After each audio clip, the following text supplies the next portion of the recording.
એક વાણિયાના ફરિયામાં 4 ચોર પીડ્યા. શેઠાણીએ કીધું ઉઠો, ચોર આવ્યા, સુઈ જાઓ, વ્યવસ્થા થઈ જશે. એટલે ચોર આવ્યા, સુઈ જાઓ, વ્યવસ્થા થઈ જશે, સુઈ જાઓ. એ શેઠાણીને હુડાવી દીધા. શેઠે ચાવીનો જોડો હતાડી દીધો, બીજી ચાવી મૂકી દીધી. ચોરનાથમાં ચાવી હતી, જેની હતી ત્યાં લાગી. વાણિયાના ફળિયામાં તેલ સંગ્રહવાના કૂવા રાખતા પેલા ત્યાં લાગી. 2 બાયણે ઉભા રહ્યા, 2 ગયા દરદલો કાઢવા. ગયા એ રહ્યા એ તેલના લપટાણમાં થોડું હોય પાછું. ઓલા 2 બાયણે હતા એને હામતો છે ઉપડતું નહીં હોય જાય ભેરું કાઢવા. એ ગયા બાપનો ગ્રાહ કાઢવા. 4 લાશો કાઢી. હવે સાંભળજો, 3 ઘરમાં હુડ આવી, એક ફરિયામાં હુડ આવી. માણોતરને બોલાવી તો નાથા આ લાશને કૂવામાં નાખ્યાનું શું લેવું? કે શેઠ 500 રૂપિયા. 500 ને 500 ને એકદમ. લાશ પાછી ન આવવી જોઈએ. શેઠ લાશ થોડી પાછી આવે કે તો નાખીએ. એ 80 કિલાની ઉપાડી નરારી વાઈમાં નાખીએ. નરારીમાં સમજાય ને, પગથિયાવાળી. લાવો શેઠ 500 રૂપિયા. નાથા લાશ પાવી. શેઠ લાશ આ આવી જો. એ બીજી ઉપાડી. એ લોહીડું ખાતો 90 કિલા નાખી આવ્યો. શેઠને પૈસા લેવા શેઠ ત્રીજી હુર આવી રાખી. નાથા ક્યાં નાખતા, લાશ પાછી આવે. એ ત્રીજી લાશ કૂવામાં નાખી નાથાએ શેઠના ફરિયામાં પગ દીધો ને ચોથી લાશ દેખી. પણ તા તો લાશાના મોઘરા મરી ગયા. મેરો હમી હાંજના ફેરા કરું મરી ગઈ. લાશ આવે પાછી કેમ? શેઠ તમારે ભેરા આવો, હું કૂવામાં નાખો ને જા, આ વખતે મારે જોવું છે. સાહેબ ત્યાં તો મરહકું થઈ ગયું હતું, હાથે હાથ હુદે એવું ટાણું થઈ ગયું હતું. એ ચોથી લાશ કૂવામાં નાખી. નાથાએ વિચાર કર્યો જોવું છે લાશ પાછી જાય કેમ. હવે અંજવાળું થઈ ગયું એટલે દેખાય. એ ઝાડવાડો હોતાનો બન્યો ગામના તભાગોરને 4 વાગ્યામાં એ પગથિયાવાળી વાઈમાં નરારી વાઈમાં સ્નાન કરવા જવાનું નિમ. અને એ ભીને પોતે નીકળ્યા. ઓમ નમઃ શિવાય, ઓમ નમઃ શિવાય, ઓમ નમઃ શિવાય કરતા નાથાઈ પકડ્યા. ક્યાં જાસ? હમી હાંજના ફેરા કરું. એ નાથા હું તો ભોગોર કે ભૂત ગમે નું રૂપ લઈ હતી. એ જોરુકો માણસ ધરા ડોકી મકડી પડી મળીને ડૂબાડી દીધો. શેઠ લાવો 500 રૂપિયા. કે પૈસો ન દેવો જા. અરે ખંભાળિયા જઈને જાણ કરે કરીને શેઠ જેલ પડશે, મને પડશે, તને પડશે. કે કેમ? કે 4 મેર્યા હતા એ મારા તેલના કૂવામાં મેર્યા હતા. 5મો તે તો ભોગોર મેર્યો. તું મારું કે તો હું તારો કે. આ વાણિયાની બુદ્ધિ ઈશ્વરની અહીં બુદ્ધિશાળી તમામ નથી. અહીં બુદ્ધિવાળા છે બહુ થોડા. તો ગાંડાના ક્યાંય ગામ નથી. બુદ્ધિવાળા માની લઈ થોડા અહીં છે.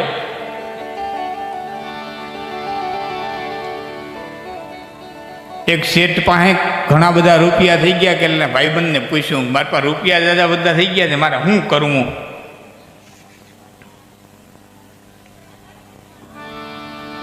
રૂપિયા દાદા થઈ ગયા, શું કરવું? એટલે એને ભાઈબંધે સલાહ દીધી. સારા ભાઈબંધ હોય ને તો સલાહ સારી દે. ભાઈબંધ તમારા 2 પ્રકારના હોય, બૂટ જેવા હોય, સ્લીપર જેવા હોય. હા, બૂટ જેવાય ગમે એવા ગારામાં પડો ને પગમાં નીકળે ને. બીજા સ્લીપર જેવા શેઠ લેપટા નથી. ભરના દીકરા પગમાં નોખા થયા નથી, શેઠ લેપટા નથી. અને કદાચ ને નોખા નહીં પડે પાછળથી છાટા તો ઉડાડશે જ. ઘણા બધા રૂપિયા થઈ ગયા. કીધું ભાઈ રૂપિયા થઈ ગયા શું કરું? એટલે ભાઈ પણ સારો હતો ને કીધું શેઠ એક કામ કરો, સોનું બનાવી લ્યો, લગડી બનાવી લ્યો. એ તમામ પૈસાની સોનાની લગડી બનાવી, દોણીમાં મૂકી, જમીનમાં દાટી, માં છીપટ ઢાંકી. ક્યારેક યાદ આવે ઉઠે, છીપર ઉચકાવે, લગડી ગણે, ઢાંકી અને સૂઈ જાય. એક દી ઉઠી છીપર ઉચકાવીને લગડી ગણવા હાથ નાખો. માલિકોથી નદીનો કાંકરો નીકળો, પાછો હાથ નાખો, નદીનો કાંકરો રાડી ફાટી ગયો. હાય લૂંટાઈ ગયો, હાય લૂંટાઈ ગયો, હાય લૂંટાઈ ગયો. નોકર દોડીને આવ્યો. શેઠ શું બન્યું? શું બન્યું? કે આમાંથી લગડી કોક લઈ ગયો, નેકરા નદીના કાંકરા ભરી દીધા. નોકર કહે તાર તો ગણવાથી જ કામ હતું નહીં. હા, બહુ જીવની. મેં નવું શરૂઆતમાં કીધું મારે સામે પૂરેપૂરું ધ્યાન દેવો તો મજા આવે. તારે તું લગડી ગણીને હું કાકરા ગણી, તને શું ફેર પડે? જેને વાપરવા એને ફેર પડે, તને શું ફેરે? હા, એટલે એક એક પોઈન્ટને સાંભળજો. કુંભાર ધૂળીખાંડમાં ધૂળી ખોદતો હતો ને એમાં હીરો જડ્યો, ગધેડાને ડોકે બાંધ્યો, લગડું લઈને હેલો આવતો હતો અને એમાં ઝવેરી સામો જડ્યો, ધ્યાન પડ્યું કે હા હા હા હા હા 1 લાખનો હીરો અને ગધેડાને ડોકે બાંધ્યો. આ નાને ખબર નથી આ વસ્તુ શું છે. કુંભારને કહે હું બાંધ્યું? કે ધૂળીખાંડમાં મોતી જડ્યું બાંધ્યું. વેચવું? હા. કેટલાને દેવું?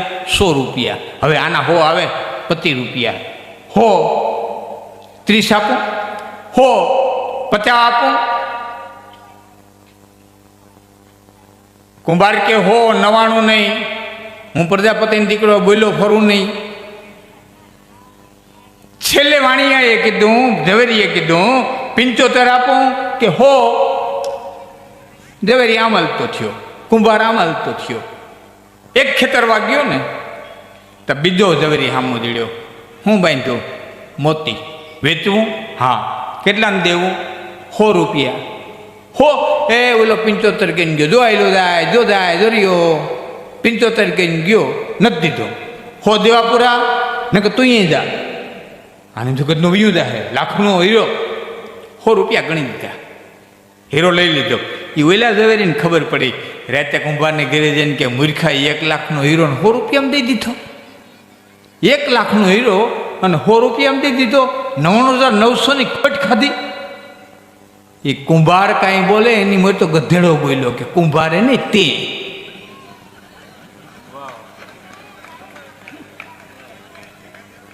કુંભારે નહીં, ખોટ તને ગઈ. કુંભાર તો કુંભાર હતો ને ક્યાં ખબર હતો હીરો હતો એટલે ગધેડો કે મારી ડોકે બાંધ્યો હતો. પણ તું તો ઝવેરી હતો ને તને ખબર હતી ને કે લાખનો છે. તે શું કરવા? તું શું કરવા પૈસીમાં લોભાણો? એમ અમે અહીં કંઈ બોલીએ ને મિત્રો, એમાંથી 2 શબ્દો તમે તમારા જીવનની માલિકો રાખજો ને તમારે ક્યાંક જીવનના વળાંકો પર ટર્નિંગ પોઈન્ટ ઉપર અમારા 2 શબ્દો તમને કાયમ આવી જાય. અને જેથી આવી જાય તમને અને તમારા જીવનની માલિકો ટર્નિંગ પોઈન્ટ આવી જાય એટલો જ તમારા માટે લાભ છે. બાકી અમે ત્યાં ધંધો માંડીને બેઠા, આજ કૃષ્ણના ગાતા છું, કાલે ક્યાંક મેલડીના ગાતા છું. બકરીના હાટામાં એટલે કોઈ કીધું અરે શેઠ આવી રૂપારી ભેંને બકરીના હાટામાં દીધી. એ કે ભે એમ બોલું તમારા હાથીમાં બહાર આવતો હતો. કેટલી કોમળ જ્ઞાતિ, ગજબની બુદ્ધિશાળીઓ. ભગવાને દેવી તેટલી વાણિયાને દઈ દીધી. વાહે વિધ્યામાં આપણે બધા આવ્યા. પછી ઓમ ન પોતાનું એટલે ડોલમાં ડોય હાવણી કરીને છાટા ઉડાડે. અમે કોકને ઉડ્યા, કોકને નથી ઉડ્યા, હજી આમને રખડે. ગજબની બુદ્ધિ હોવાની.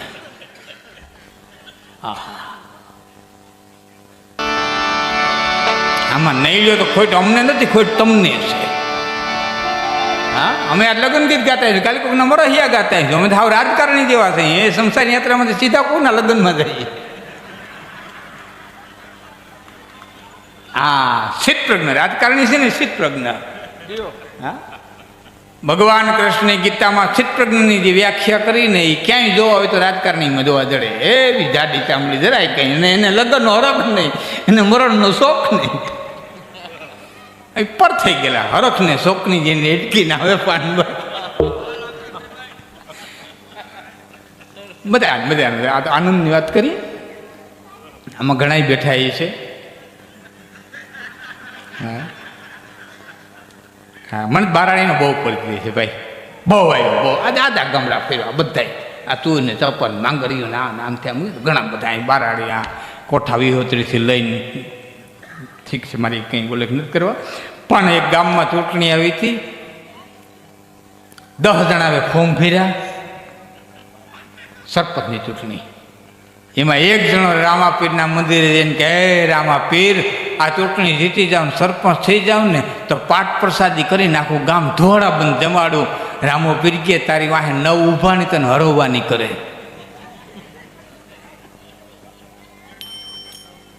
તારી વાહે તે 9 ઊભા ને એ તને હરવવાની કરે. અને તે પાઠ પ્રસાદી માની મંડપ માંડીને બેઠા.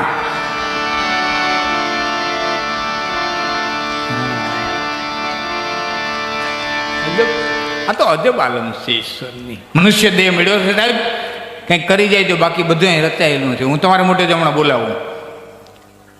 400-450 વર્ષ પહેલાં દેવાયત પંડિતે કીધું વણદોતરિયા ગાડા હાલ છે, દાણો સીણો ગીણો વેચાય ને પરિય વેચાય, પાણી રેંધા ધાન પડીકે વેચાય ને લોકોની લક્ષ્મી જોડે જે લૂંટા છે ને રાવનગર ફરિયાદ ને આ બધું કીધું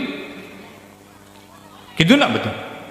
એની પહેલાં 1000 વર્ષ નવગણના વખતમાં બેન જાહલના ભાઈ નવગણ એનો મિત્ર હતો મામીઓ માતમ, કચ્છમાં થઈ ગયો. 1000 વર્ષ પહેલાં આગુમાણી કીધી ઉગરડે દીવા થીંધા મોંઘાન થીંધા મેં જાડેજા જાડા ખોદશે એડા તે ગાંધે થઈ ગયું.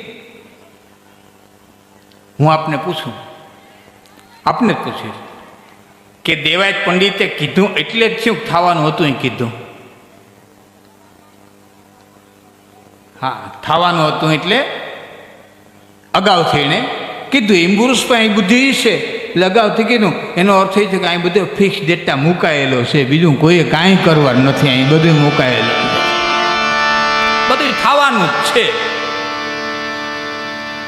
એક જ મનુષ્ય દેહ મળ્યો છે એટલે પોતાના નિજાત્માની પ્રાપ્તિ કરી લેજો. ગીતાની અંદર કૃષ્ણ બોલ્યા છે યશતાત્મા રતિરેવ સ્યાદાત્મ તૃપ્ત માનવ આત્મની આત્મા સંતુષ્ટ તસ્ય કાર્યમ ન વિદ્યતે. હું સંસ્કૃત ઉપર બહુ નહીં જાઉં કારણ કે બધું બધાને હું ન સમજાવી શકું, અને હકીકત એ છે કે બધું બધા માટે હોતું નથી ને બધું બધાને આવડતું નથી. બધું બધાને આવડતું નથી, બધું બધાને સમજાતું નથી. સોનિયા ગાંધી આખો દેશ સક્રિય હગે ને ભેંસ દોતા ન આવડે. એ આખો દેશ હકવે પણ એને ધોણું લઈને ડોબા છે બેહાડો એ ડોકા પાડતા ન આવડે. હા, અમારે ગઢવીની એક ભેંસ હતી, ભેંસથી કટાઈટના પેટની મારી નાખી. કોઈને બાંધવા નથી, કોઈને છોડવા નથી, છોકરાઓની પાસે જવા નથી. આ જોક્સ ને કે તો હકીકત કહું, 2-3 વખત તમને હકીકત નહીં કહું. આવી કટાઈટ ભેંસ ગમે ને વેચી દેવી એમ.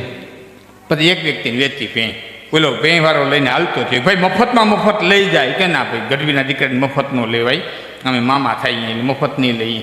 થોડા ઘણા પૈસા દીધા, લઈને હાલતો થયો. બાયણે નીકળ્યો પછી ગઢવી કીધું ભાઈ એક કામ કરજે, મારી એક વિનંતી છે કે હું કે પાછી વેચ ને આને તો કિલો કરીને વેચજે, આખી કોઈને દેતો નહીં ને કોકને શોખ.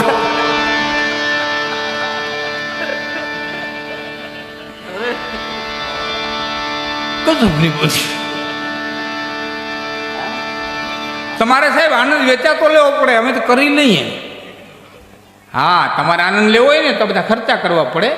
અમે 4 જણા ભેરા થઈને અમારે ભોધો કઈ ગયો. યા એક પટેલમાં ભવનાથમાં અમારો પ્રોગ્રામ હતો, અમે જમવા આમ આવેલા, ભોધો આમ આવેલો. એટલે મેં કીધું ભોધો એમની કોઈ કાં જાય કે ત્યાં ભાઈ સૂપ છે, જમતા પહેલાં પીએ ને સૂપ.